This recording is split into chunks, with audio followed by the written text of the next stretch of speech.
दिन की शुरुआत पूजा के साथ, स्वाद बेहतरीन, पूजा नमकीन। शुद्ध मूंगफली तेल से निर्मित, मजे से खाइए, शाम से खिलाइए पूजा नमकीन।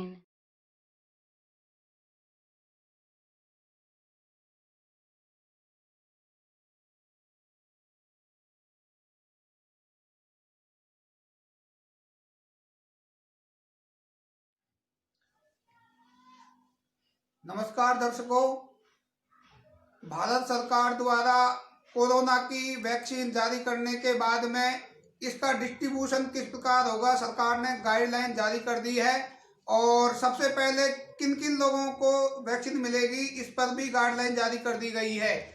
उसमें किन्नर समाज को कहीं भी जिक्र नहीं है कि उनको वैक्सीन फ्रंट लाइन में कैसे दी जाती है, जबकि सबसे पहले जो फ्रंट लाइन में आते हैं वो किन्नर समाज आता है। तो किन्नर समाज की बात करने के लिए आज हमें सुल्तानपुरी में, जहाँ पर किन्नर समाज की नेता हैं बॉबी किन्नर जी, उनके पास हम आए हुए हैं और इनकी मांग है कि उनको भी वैक्सीन दी जाए। तो आइए चलते हैं और इनसे बात करते हैं। नमस्कार जी। नमस्कार सर, मेरा नाम बॉबी है। मैं संस्था चलाती हूँ हिंदू युवा समाज एकता अवाम आतंकवाद विरोधी समिति, दिल्ली प्रदेश की अध्यक्ष बोल रही हूँ बॉबी।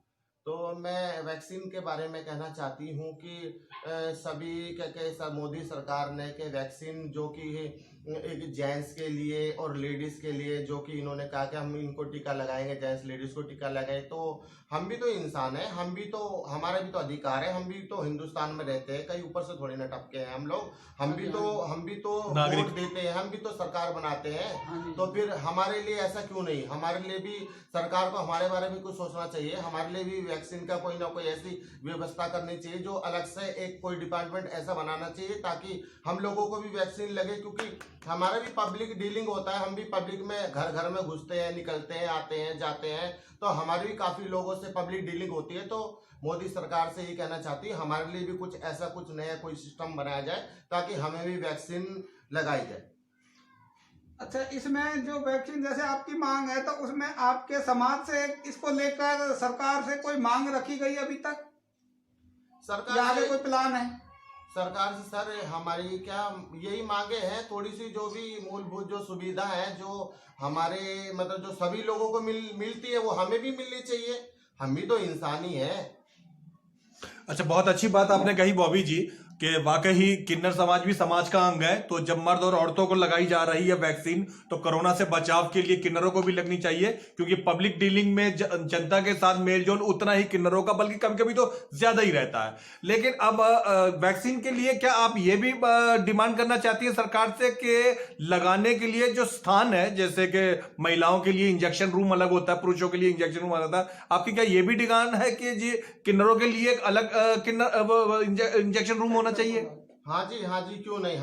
हम भी सरकार से मांग करते हैं। हम भी ये चाहते हैं कि जब एक महिलाओं को, पुरुष के लिए अलग से वैक्सीन लगाने का कोई अलग से कमरा या कोई रूम होता है, तो हमारे लिए भी कोई ऐसी सेपरेट जगह होनी चाहिए जो कि हमें भी ऐसे वैक्सीन वगैरह लगे और हम भी मतलब कि औरों की तरह अपने आप को महसूस कर सके, भाई इनको लिए अलग डिपार्टमेंट है तो हमारे लिए भी है। ये बहुत अच्छी बात है आपने कही, लेकिन ना अभी भी दिल्ली के बहुत सारे दर्शक इस बात से अनजान है। सरकार ने प्रचार किया इस बात का कि कोरोना से बचाव रखें, टीवी पे प्रचार आया। क्या किन्नरों ने इस बीच में लॉकडाउन से लेके अब तक प्रचार करा, या लोगों को किसी प्रकार की प्रेरणा देने की या कोशिश करी, कि अभी तक किसी को इस बारे में नहीं माना? नहीं सर, हमारे तो दिल्ली में बहुत से किन्नरों ने देखो लॉकडाउन में इतना राशन बांटा, बढ़ चढ़ के हिस्सा लिया। और हमने भी क्या कहते जगह जगह हमने क्या कहते लोगों को प्रेरित किया कि भाई मास्क लगाओ और दो गज की दूरी और क्या कहते हैं सोशल डिस्टेंस बना के रखो, ताकि लोगों में एक दूसरे में क्या कहते हैं संक्रमण ना फैले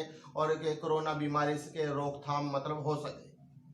अच्छा, लॉकडाउन में जैसे और कारोबारी लोग घर से नहीं निकले तो उसी तरीके से किन्नर लोग भी अपना कारोबार के लिए नहीं निकले, हाँ सर, ताकि हाँ, कोरोना ज्यादा ना फैले। हाँ सर, हमारे भी पूरी दिल्ली में जैसे और लोग बात जैसे अपना व्यापार छोटा बड़ा जो भी बिजनेस करते हैं, उन्होंने भी अपना मतलब 3-4 महीने अपने वो लोग घर पे रहे, उसी हिसाब से हम भी अपने घर पे रहे। हमने भी क्या कहते हैं भाई, देखो वो लोग व्यापारी वगैरह कमाएंगे जब भी तो बेचारे हमें देंगे, उनके पास नहीं हो तो हमें कहाँ से देंगे, इस वजह से हम भी अपने। बहुत अच्छा, बहुत बढ़िया बात कही। अच्छा, मैं आपको बताना पसंद करूंगा कि सुप्रीम कोर्ट के ऑर्डर के मुताबिक अब नौकरियों में जो है वो किन्नर समाज के लिए कॉलम बना दिया गया है कि सरकारी नौकरी के लिए आवेदन करेंगे तो उसमें किन्नरों के लिए अलग इस एक कॉलम बना दिया। यही नहीं बल्कि अब चुनाव पहचान पत्र के लिए भी किन्नरों को एक अलग जगह दे दी गई है, एक कॉलम बना दिया गया। ये लंबी लड़ाई के बाद किन्नरों को हासिल हुआ है। मुद्दे के ऊपर आते हुए पूछते हैं कि दिल्ली में हम देखते हैं, मध्य प्रदेश को अगर हम छोड़ दें, किन्नर राजनीति में उतने सक्रिय नहीं। अभी तक एक भी निगम पार्षद, एक भी विधायक आपका नहीं आया। एमपी में 2 बार आ चुके, यूपी के अंदर ये 3 बार आ चुके, गुजरात के अंदर 1 निगम पार्षद बन गए। दिल्ली में अभी आप लोग इतने सक्रिय क्यों नहीं हो राजनीति में?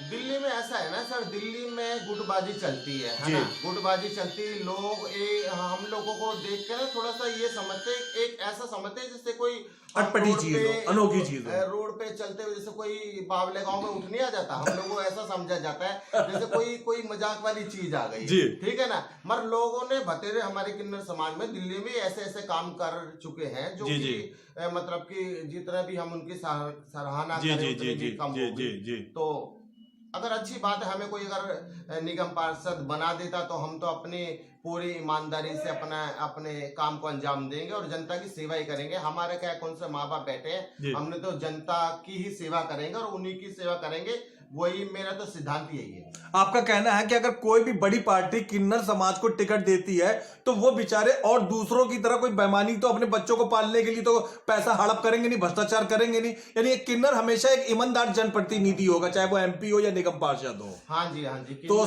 जी हाँ, जो आप कह रहे हो उस बात से मैं सहमत हूँ। किन्नर कोई भी मतलब कि ज्यादातर किन्नर लोग ऐसे ही होते हैं कि दूसरों की सेवा पाने की गरीबों की मदद कर दी, विकलांगों की मदद कर दी, दिव्यांगों की मदद कर दी, तो इसको ही अपना मतलब सेवा भाव वो लोग समझते हैं कि हमने चलो इनकी सेवा कर दी तो समझ लो हमने भगवान को पा लिया। अच्छा, इस समय दिल्ली में 3 बड़ी पार्टियां काम कर रही हैं, कांग्रेस, बीजेपी और आम आदमी पार्टी। सपा को और बसपा को भी जैसे को भी हम गिन लेते हैं। क्या इनसे आप अनुरोध करना चाहेंगे दिल्ली भर में जो आपके समाज के लोग पहले हैं, जो सक्रिय राजनीति में अगर आना चाहते हो तो उनको टिकट दिया जाए? हाँ सर, मैं तो कहना चाहूंगी, सरकार से कहना चाहूंगी कि एक लेडीज और पुरुष ही जरूरी थोड़ी ना समाज की सेवा कर सकते हैं। बिल्कुल नहीं, ऐसा होता हमारे अंदर भी दिल है, हम भी दिल रखते हैं समाज की सेवा करने के लिए। अगर हमें पब्लिक मौका दे, निगम पार्षद बनाए, तो हम पूरे तन मन धन से पब्लिक की, जनता की सेवा करना चाहेंगे। अच्छा, एक और बात आपको बताना पसंद करूंगा कि इस समय देश के जो सबसे ज्यादा बड़े ब्यूटिशियन हैं उनमें से एक नाम 5 टॉप 5 में से एक किन्नर महिला का आता है। और इसके अलावा अभी हाल ही में 1.5 महीने पहले पहली बार देश में किन्नर आईएएस की परीक्षा पास करके हुई है।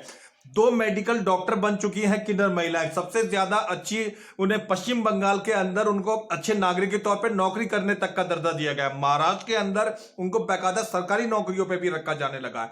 सरकारी नौकरियों की बात पर आए, हमारी दिल्ली में थोड़ा सा कम ध्यान देती है सरकार सरकारी नौकरियों में रखने का, चाहे छोटी नौकरी हो या बड़ी नौकरी। आप क्या ये सोचते हैं कि जो लोग सच में नौकरी करना चाहें, पढ़ लिख कर किन्नर समाज, उन्हें भी दिल्ली सरकार को मौका देना चाहिए?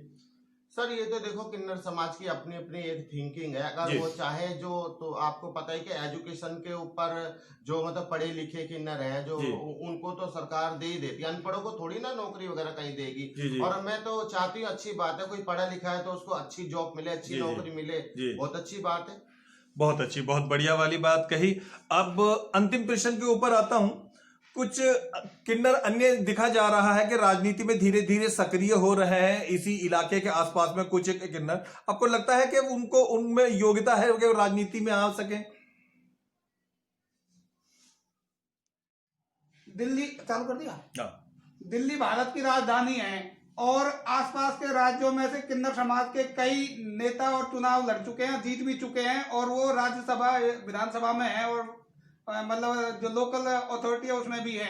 दिल्ली भारत की राजधानी है, क्या इसकी शुरुआत दिल्ली से नहीं होनी चाहिए थी? नहीं, इसकी शुरुआत दिल्ली से होनी चाहिए थी। दिल्ली से तो दिल्ली की राजनीति से तो पूरे हिंदुस्तान की राजनीति चलती है। फिर इसमें कमी कहाँ से रह गई? इसमें कमी कहाँ से रह गई? ये तो जो लोग मतलब इसमें चुनाव लड़ने में सक्रिय है या नहीं, ये तो उनके ऊपर डिपेंड करता है। मैं तो अपनी बात ये करती हूँ, अगर मुझे किसी पार्टी ने टिकट दिया तो मैं अगर निगम पार्षद बनी तो तन मन धन से जनता की ही सेवा करना चाहूंगी। ये मेरा एक सपना है।